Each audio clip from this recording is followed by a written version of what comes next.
ആകാശവാണി. നമസ്കാരം. പ്രാദേശിക വാർത്തകൾ വായിക്കുന്നത് അശ്വതി.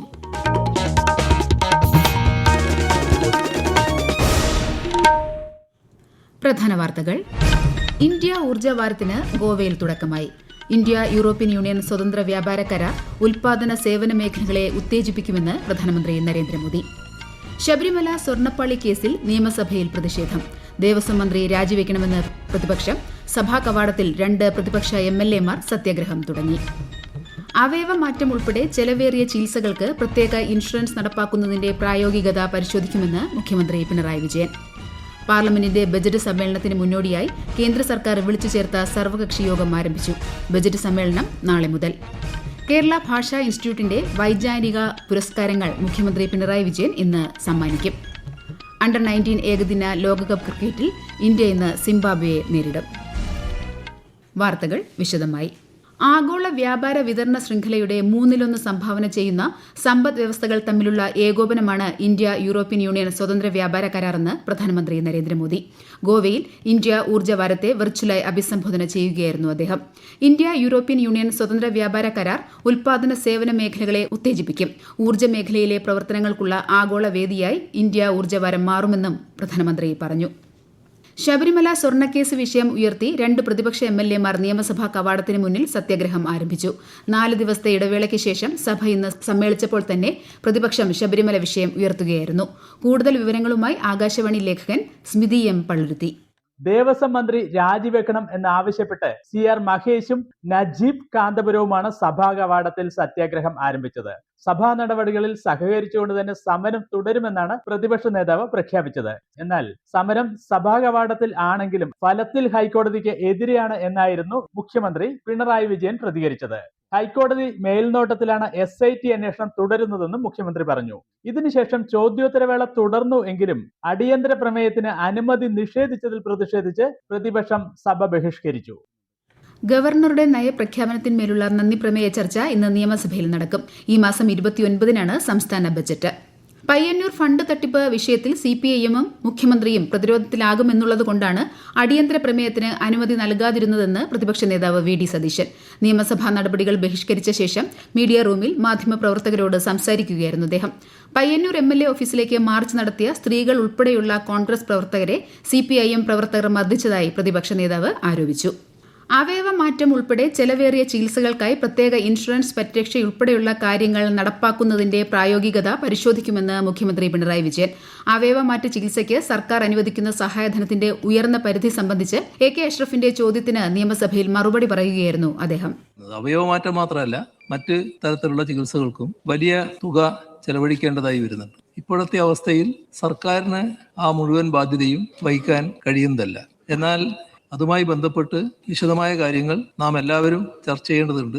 പ്രത്യേകമായ ഇൻഷുറൻസ് രീതികൾ ഈ കാര്യത്തിൽ പ്രായോഗികമാണോ എന്നുള്ളതടക്കം സർക്കാർ ഗൗരവമായി പരിശോധിച്ചുകൊണ്ടിരിക്കുകയാണ്.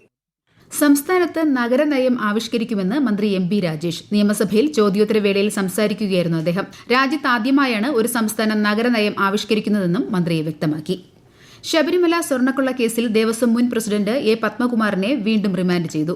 14 ദിവസത്തേക്കാണ് റിമാൻഡ്. കൊല്ലം വിജിലൻസ് കോടതിയുടേതാണ് നടപടി. സംസ്ഥാനത്ത് തീവ്ര വോട്ടർ പട്ടിക പരിഷ്കരണവുമായി ബന്ധപ്പെട്ട നടപടികൾ പുരോഗമിക്കുന്നു. പട്ടികയിന്മേലുള്ള പരാതികൾ ഈ മാസം 30 വരെ സമർപ്പിക്കാം. കരട് SIR പട്ടികയിൽ നിന്ന് പേരുകൾ ഒഴിവാക്കപ്പെട്ടവരും പുതിയ അപേക്ഷകരും ഫോം 6 ഉപയോഗിച്ച് അപേക്ഷ സമർപ്പിക്കണം. പാർലമെന്റിന്റെ ബജറ്റ് സമ്മേളനത്തിന് നാളെ തുടക്കമാകും. രാഷ്ട്രപതി ദ്രൌപദി മുർമുവിന്റെ നയപ്രഖ്യാപന പ്രസംഗത്തോടെ സമ്മേളനം ആരംഭിക്കും. ബജറ്റിന് മുന്നോടിയായുള്ള സാമ്പത്തിക സർവേ മറ്റന്നാൾ പാർലമെന്റിൽ സമർപ്പിക്കും. ഫെബ്രുവരി 1-നാണ് കേന്ദ്ര ബജറ്റ്.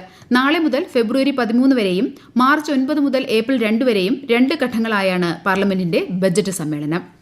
അതിനിടെ ബജറ്റ് സമ്മേളനത്തിന് മുന്നോടിയായി കേന്ദ്ര സർക്കാർ വിളിച്ചു ചേർത്ത സർവകക്ഷി യോഗം ആരംഭിച്ചു.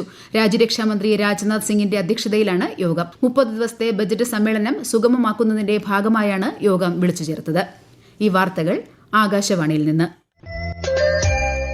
ആകാശവാണി വാർത്തകളും വാർത്താധിഷ്ഠിത പരിപാടികളും All India Radio News Thiruvananthapuram YouTube ചാനലിലും @ഓൾ India Radio News Thiruvananthapuram Facebook പേജിലും AR News_ തിരുവനന്തപുരം ഇൻസ്റ്റഗ്രാം അക്കൌണ്ടിലും @AR News_TVM X ഹാൻഡിലും ലഭ്യമാണ്. കേരള ഭാഷാ ഇൻസ്റ്റിറ്റ്യൂട്ടിന്റെ വൈജ്ഞാനിക പുരസ്കാരങ്ങൾ ഇന്ന് മുഖ്യമന്ത്രി പിണറായി വിജയൻ വിതരണം ചെയ്യും. വൈകിട്ട് തിരുവനന്തപുരം വൈലോപ്പിള്ളി സംസ്കൃതി ഭവനിൽ സംഘടിപ്പിക്കുന്ന പരിപാടിയിൽ മന്ത്രി സജി ചെറിയൻ അധ്യക്ഷനാകും. സംസ്ഥാന ഹജ്ജ് കമ്മിറ്റിയുടെ നേതൃത്വത്തിൽ തീർത്ഥാടകർക്ക് പരാതിരഹിത സംവിധാനങ്ങൾ ഒരുക്കുമെന്ന് മന്ത്രി വി അബ്ദുറഹ്മാൻ.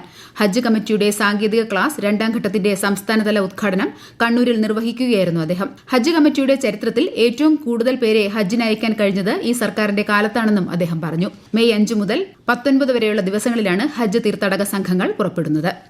പ്രധാനമന്ത്രി ഉച്ചതർ ശിക്ഷാ അഭിയാൻ, രാഷ്ട്രീയ ഉച്ചതർ ശിക്ഷാ അഭിയാൻ എന്നീ പദ്ധതികളുടെ മേഖലാതല അവലോകന യോഗം കണ്ണൂർ സർവകലാശാലയിൽ ആരംഭിച്ചു. ദക്ഷിണേന്ത്യൻ സംസ്ഥാനങ്ങളിലെ വൈസ് ചാൻസലർമാർ ഉൾപ്പെടെയുള്ളവർ പങ്കെടുക്കുന്നുണ്ട്. കൂടുതൽ വിവരങ്ങളുമായി ആകാശവാണി കണ്ണൂർ ജില്ലാ പ്രതിനിധി കെ.ഒ. ശശിധരൻ. കേരളം, കർണാടക, ആന്ധ്രാപ്രദേശ്, തമിഴ്നാട്, പുതുച്ചേരി എന്നിവിടങ്ങളിലെ സർവകലാശാല വൈസ് ചാൻസലർമാരും മുതിർന്ന ഉദ്യോഗസ്ഥരുമാണ് അവലോകന യോഗത്തിൽ പങ്കെടുക്കുന്നത്. ഗവേഷണം, കണ്ടെത്തലുകൾ തുടങ്ങിയവയിലൂടെ വിദ്യാർത്ഥികളെ ഉയർത്തിക്കൊണ്ടുവരാനാണ് കേന്ദ്ര ഗവൺമെന്റ് PM ഉഷ, റൂസ പദ്ധതികളിലൂടെ ശ്രമിക്കുന്നതെന്ന് യോഗം ഉദ്ഘാടനം ചെയ്തുകൊണ്ട് വിദ്യാഭ്യാസ മന്ത്രാലയം ജോയിന്റ് സെക്രട്ടറി പറഞ്ഞു. നിലവിലുള്ള പദ്ധതികൾ വിലയിരുത്തുന്നത് കൂടാതെ ഭാവി പദ്ധതികളുടെ ആസൂത്രണം, കേന്ദ്ര പദ്ധതികളിൻ കീഴിൽ കൈവരിച്ച പുരോഗതി എന്നിവ സംബന്ധിച്ച് വിലയിരുത്തലുകളും യോഗത്തിൽ ഉണ്ടാകും.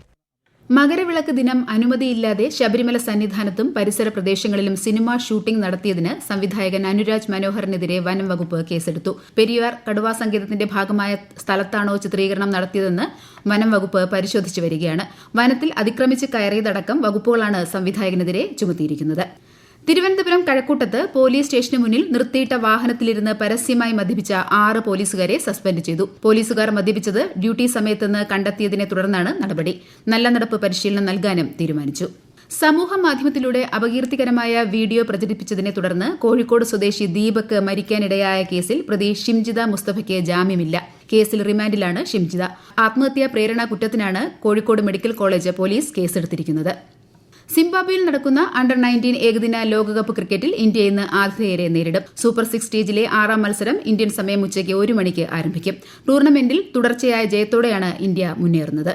രാജ്യത്തെ ഓഹരി വിപണികളിൽ നേട്ടം. സെൻസെക്സ് 133 പോയിന്റ് നേട്ടത്തിൽ 81,671-ലും നിഫ്റ്റി 69 പോയിന്റ് ഉയർന്ന് 25,118-ലും വ്യാപാരം തുടരുന്നു. സ്വർണ്ണവിലയിൽ മാറ്റമില്ല. പവന് 1,18,760 രൂപയും ഗ്രാമിന് 14,845 രൂപയുമാണ് ഇന്നത്തെ വില.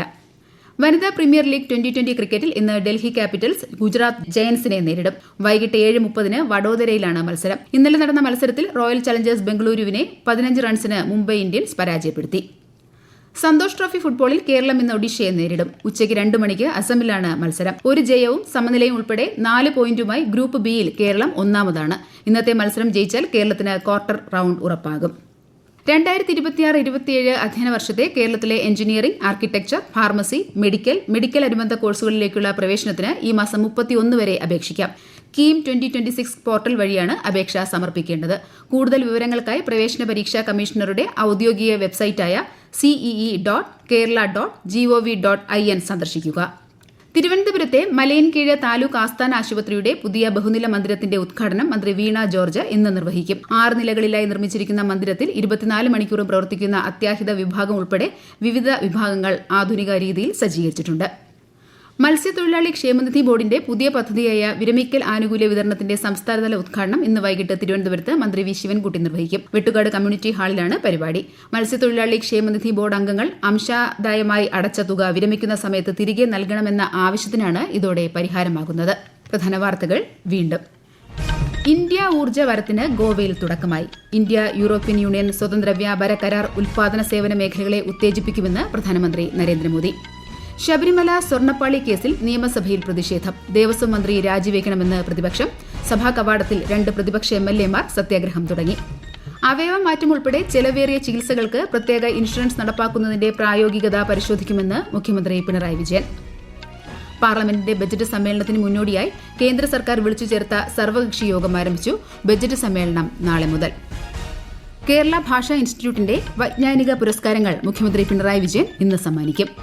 അണ്ടർ-19 ഏകദിന ലോകകപ്പ് ക്രിക്കറ്റിൽ ഇന്ത്യ ഇന്ന് സിംബാബ്വേയെ നേരിടും.